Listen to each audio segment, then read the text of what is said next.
We are entrusting the day and the endeavor to the Lord. Let's go.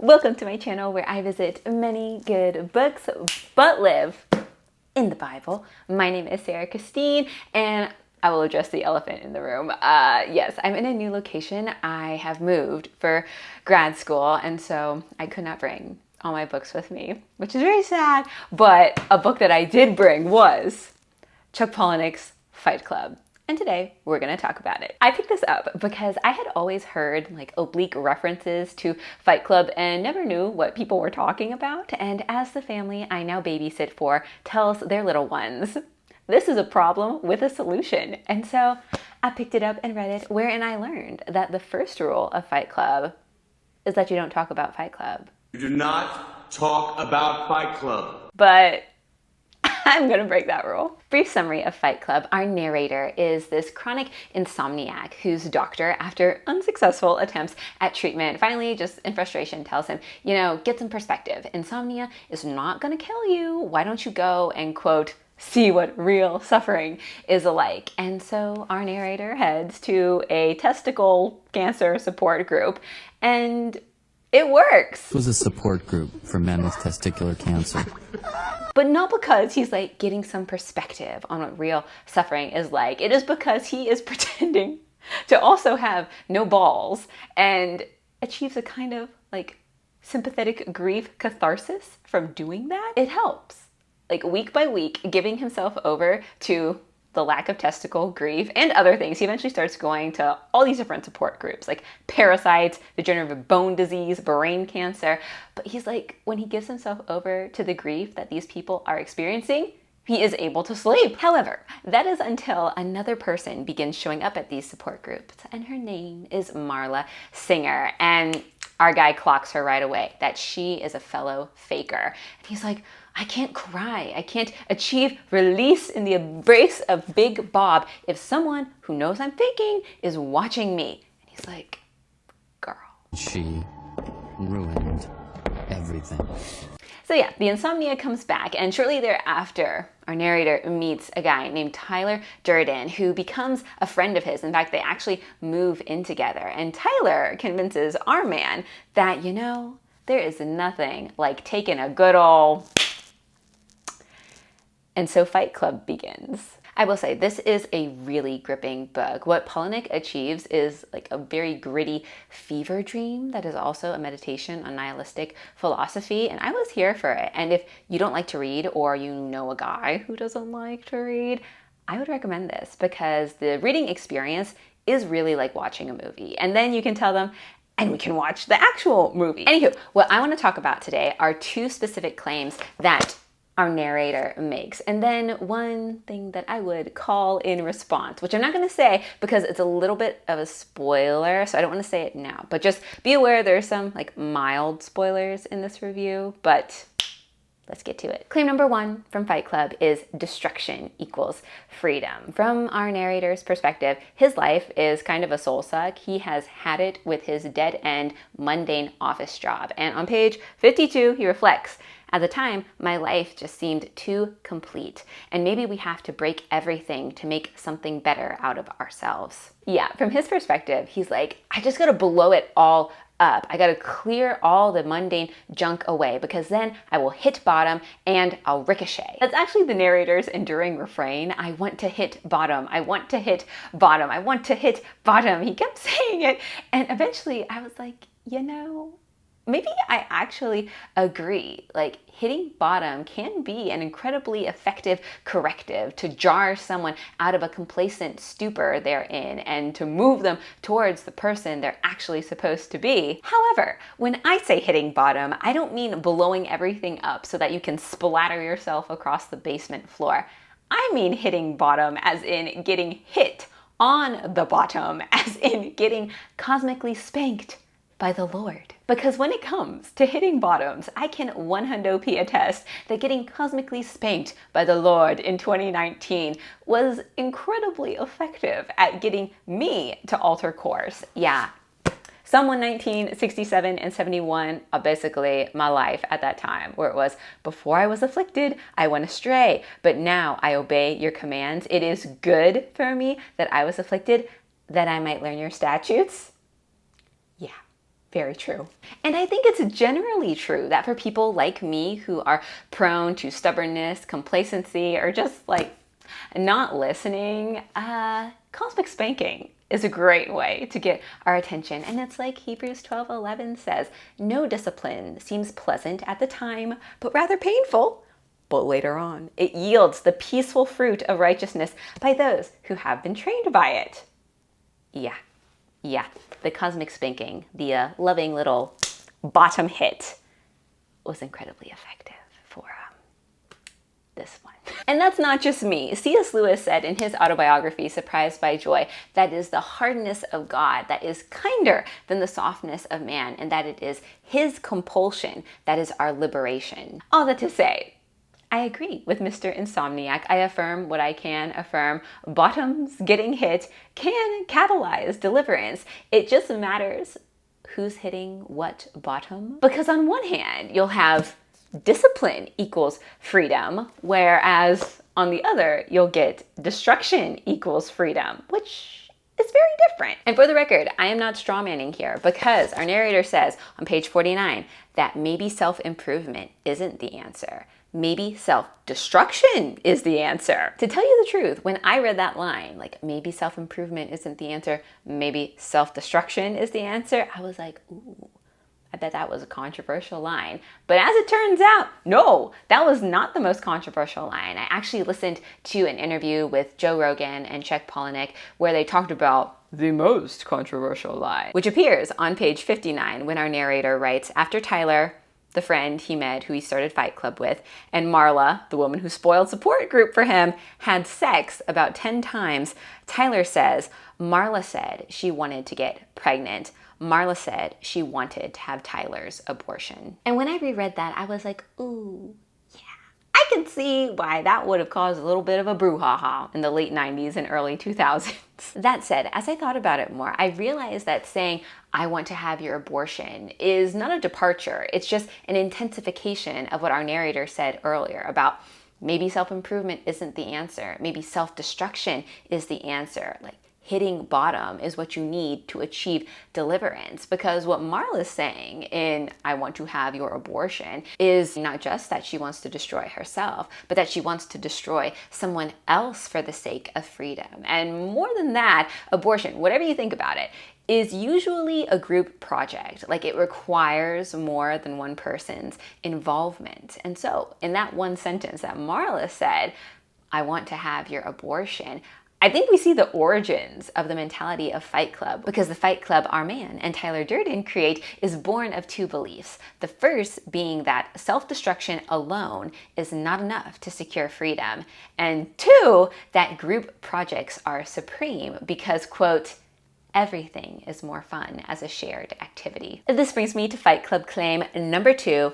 Everything is more fun as a shared activity. And we got to skip ahead a little bit to when our man and Tyler Durden have become friends and they're roommates and they're working sort of odd jobs together. And in this particular scene, they're working at kind of a catering company, I think, as waiters or something like that. And they're at a very fancy event hosted by a rich man and his wife at their home. And while they're there, Tyler sneaks off and slips a piece of paper into the myriad of perfume bottles the hostess has in her bathroom with a note that says, on page 82, I have passed an amount of urine into at least one of your many elegant fragrances.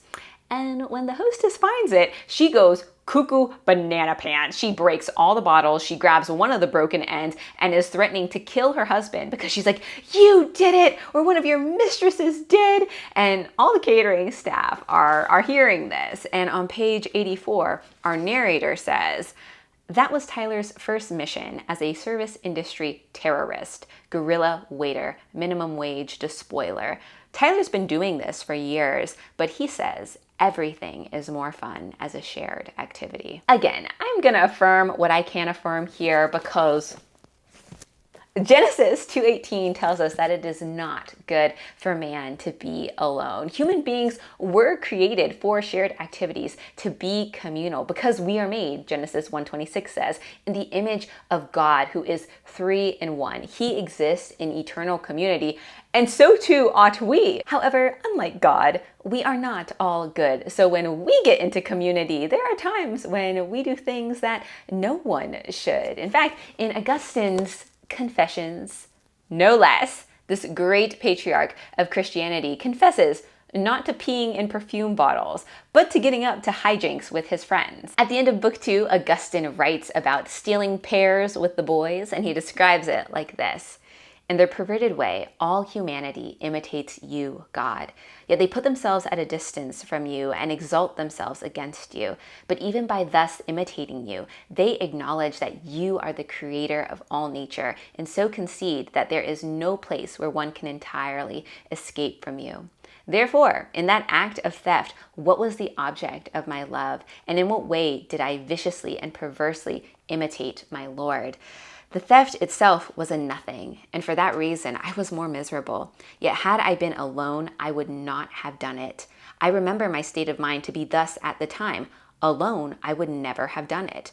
Therefore, my love in that act was to be associated with the gang in whose company I did it. It's like Tyler Durden said, everything is more fun as a shared activity, as a shared experience, because we are made in the image of a triune God. We cannot flourish in isolation. Actually, again, that simple fact that like Genesis 2:18 says it is not good for man to be alone was part of what inspired Chuck Palahniuk to write Fight Club to begin with, because he describes in the afterword on page 214 that at the time of the writing, the bookstores were full of books like The Joy Luck Club and The Divine Secrets of the Yaya Sisterhood and How to Make an American Quilt.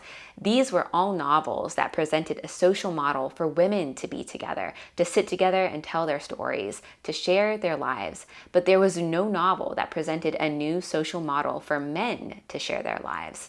It would have to give men the structure and roles and rules of a game or a task, but not too touchy-feely. It would have to model a new way to gather and be together.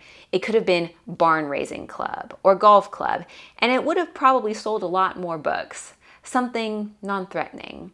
But that one slow afternoon, I wrote a 7-page short story called Fight Club. I agree with Chuck Palahniuk. Men need a shared space and a communal aim. Otherwise, they, like all of us, will just waste away. However, in the company of others, you can get carried away. If we return to Augustine, again, the end of book 2, he writes, friendship can be a dangerous enemy, a seduction of the mind lying beyond the reach of investigation. Out of a game and a jest come an avid desire to do injury and an appetite to inflict loss on someone else without any motive on my part of personal gain and no pleasure in settling a score.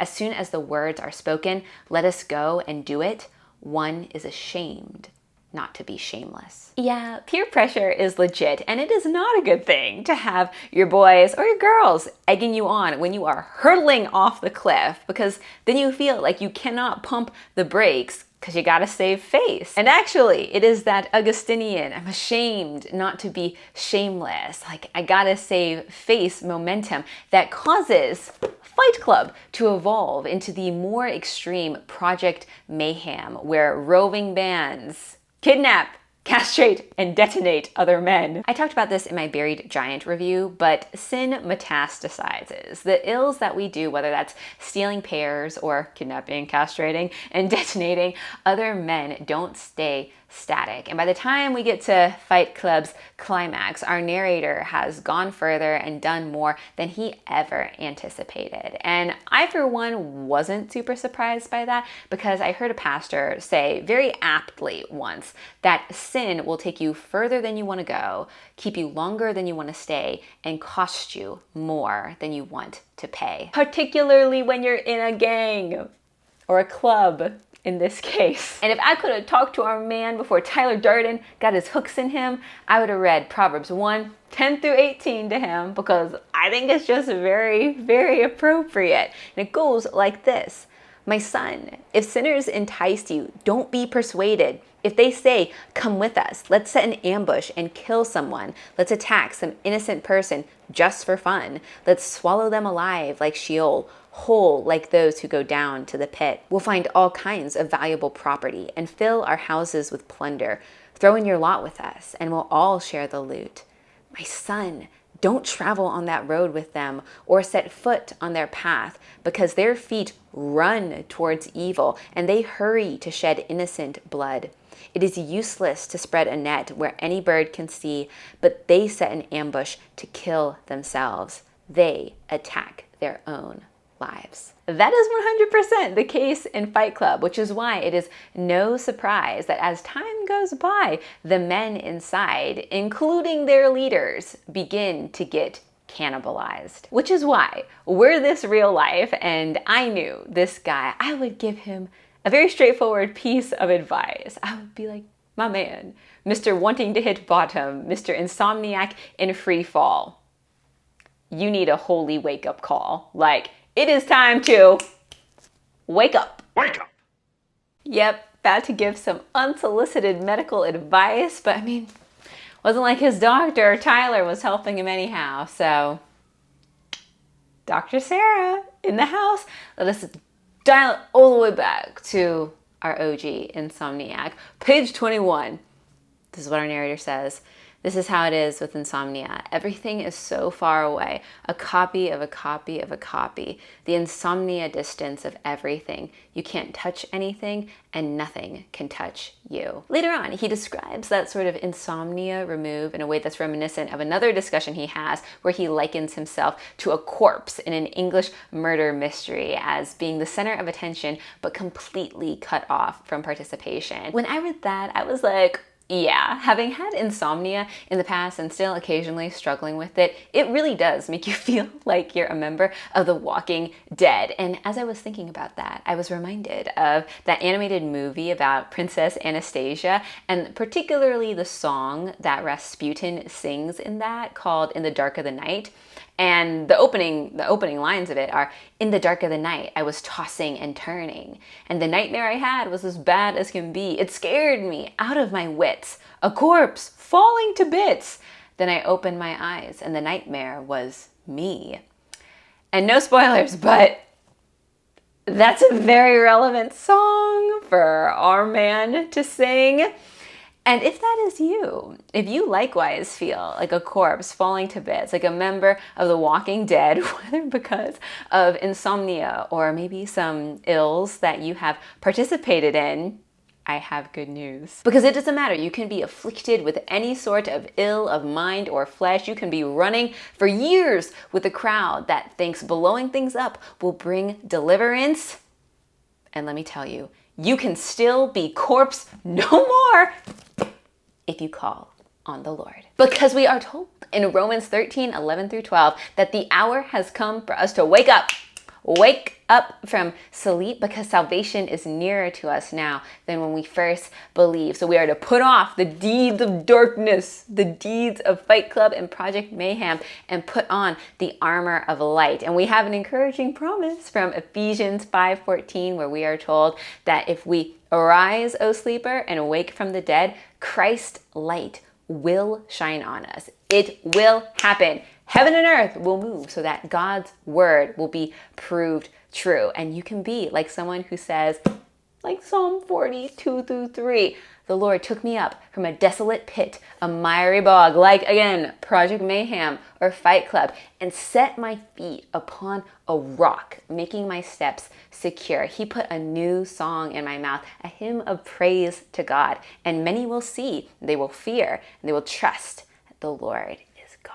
God's word said it, so it can't not happen. Heaven and earth will move so that God's word will be proved true. And so if you're out there like, I've been a member of The Walking Dead for so long, or participating in things like Project Mayhem, fear not. You could be like Tyler Durden times 1,000,000, and you can still receive deliverance and forgiveness. You don't have to walk in darkness forever. Isaiah 9:2 says that a people living in darkness have seen a great light. On a people living in darkness, a light has dawned. And so That can be you too. In fact, I have, which necklace? Which necklace is it?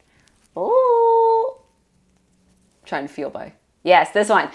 So my little angel necklace is a reminder of Luke 15:7, where we are told that there is more rejoicing in heaven over one sinner who repents than over 99 righteous people who don't. So yes, that is Dr. Sarah's recommendation. If you feel like a member of the Walking Dead and a longtime participant in Project Mayhem, quit Fight Club and join Christ Club. It's a lot better, let me tell you. Thank you so much for joining me. I hope this was edifying, encouraging, and entertaining. And I hope you will continue to join me as I visit many good books. It just doesn't have the same, there aren't as many, but these are good books. We're going to get to them. Visit many good books, but live in the Bible.